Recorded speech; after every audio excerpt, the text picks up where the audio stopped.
Այս արձանի տեղում եղել է Սասունցի Դավթի այլ արձան, որը ոչնչացվել է։ 1939 թվականին Երևանում պատրաստում էին տոնել Սասնա Ծռեր էպոսի 1000-ամյա հոբելյանը, որի առթիվ որոշվում է Կայարանի հրապարակում կանգնեցնել էպոսի հերոսի քանդակը։ Հայտարարվում է արձանի պատրաստման մրցույթ, սակայն քանդակագործների մեծ մասը պնդում է, որ պատրաստման համար անհրաժեշտ է առնվազն 1 տարի։ Եվ միայն Երվանդ Քոչարը հանձնառավ կարճ ժամկետում պատրաստել այն եւ ավարտեց անհավատալի 18-օրյա ժամկետում։ Արձանը սակայն այստեղ մնաց 2 տարի։ 1941 թվականին Քոչարը ձերբակալվեց։ Մեղադրանքներից մեկն այն էր, որ մերկացրած սրով հեծյալը նայում էր դեպի բարեկամ Թուրքիա։ Քոչարը բանտարկվեց, իսկ արձանը ոչնչացվեց։ Շուրջ 2.5 տարի բանտում անցկացնելուց հետո Քոչարին ազատ արձակեցին։ 1957 թվականին որոշում կայացվեց վերականգնել արձանը, եւ Քոչարը ստեղծեց իր գլուխգործոցներից մեկը։ Քերի Թորոս,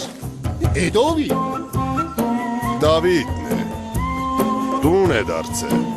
Արձանի բացումը տեղի ունեցավ 1959 թվականի դեկտեմբերի 3-ին այժմյան Սասունցի Դավթի հրապարակում։ Այժմ նայում եմ արձանին ու հիշում էպոսի վերջին խոսքերը։ Դելնի ձեր դեմ Սասնա Դավիթ,